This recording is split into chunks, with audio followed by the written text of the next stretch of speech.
Hi guys, welcome to our channel GRI ground report India.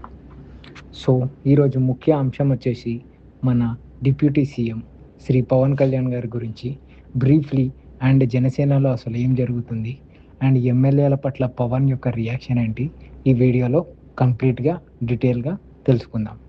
So ఇప్పుడు main మ్యాటర్లోకి వచ్చేస్తే, తప్పు చేస్తే సొంత పార్టీ వారైనా సరే వదిలే ప్రసక్తే లేదంటున్న పవన్. ఎస్, రీసెంట్లీ అరవ శ్రీధర్ అంశం పైన డిప్యూటీ సీఎం పవన్ ఎప్పుడూ మాట్లాడలేదని మనం విన్నాం. సో ఇప్పుడు ఆంధ్రప్రదేశ్ రాజకీయాల్లో ముఖ్యంగా జనసేన పార్టీలో ఇదే హాట్ టాపిక్.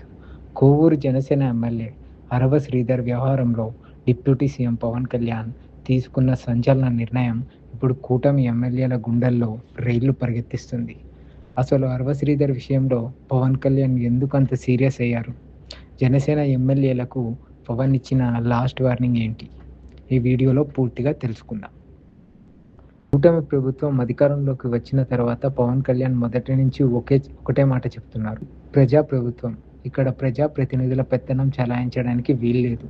కానీ కొవ్వూరు నియోజకవర్గంలో ఎమ్మెల్యే అరవ శ్రీధర్ అనుచరుల తీరుపై, ఇసుక మరియు స్థానిక వ్యవహారాలపై పవన్కు వరుసగా ఇంటెలిజెన్స్ రిపోర్ట్స్ వెళ్ళాయి.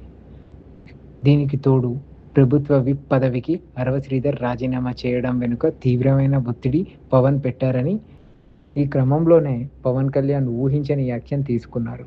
కొవ్వూరులో జరిగిన కొన్ని అక్రమ వ్యవహారాలపై విచారణ జరపడమే కాకుండా లీగల్ యాక్షన్కు కూడా వెనకాడలేదు. సొంత పార్టీ ఎమ్మెల్యే అని కూడా చూడకుండా చట్టం తన పని తాను చేసుకునేలా గ్రీన్ సిగ్నల్ ఇచ్చారు పవన్. ఇక ఈ ఒక్క విషయంతోనే ఆగలేదు పవన్ కళ్యాణ్. మంగళగిరి కేంద్రంగా జనసేన ఎమ్మెల్యేలందరికీ ఒక స్ట్రాంగ్ క్లాస్ పీకారు. మీరు ఎమ్మెల్యేలు అయ్యింది ప్రజలకు సేవ చేయడానికి, సంపాదించుకోవడానికి కాదు. మీ నియోజకవర్గంలో ఏం జరుగుతుందో ప్రతి ఒక్క చిట్టా నా దగ్గర ఉంది అంటూ పవన్ కళ్యాణ్ గట్టి క్లాస్ తీసుకున్నారు.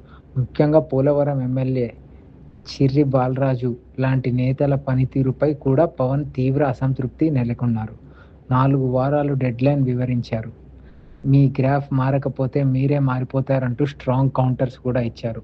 సో ఇలా అరవ శ్రీధర్ అంశంపై ఇప్పటిదాకా రియాక్షన్ ఇవ్వని పవన్ స్ట్రాంగ్ రియాక్షన్తో ప్రజల ముందుకు వచ్చాడు. అండ్ అంతేకాదు, భవిష్యత్తులో ఎప్పుడైనా జనసేన నాయకులు కానీ, ఎమ్మెల్యేలు కానీ, జన సైనికులు కానీ ఇలాంటి తప్పుడు పనులకు పాల్పడితే తీవ్రమైన అసంతృప్తితో పార్టీ బహిష్కరణకు కూడా వెనకాడనని ఇటీవలే తెలియజేశారు. సో అరవ శ్రీధర్ అంశంలో కూడా పవన్ చాలా సీరియస్గా ఉన్నారని మనకి తెలియడం జరిగింది. సో దీనిపై మీరేమంటారో కామెంట్ విషయంలో తెలపండి. And further any interesting topics గురించి మన GRI report ground report India న్యూస్ని సబ్స్క్రైబ్ చేయండి. Thank you. మళ్ళీ వచ్చే వారం ఒక మంచి అంశంతో మేము ముందరికి వస్తాం. Thank you.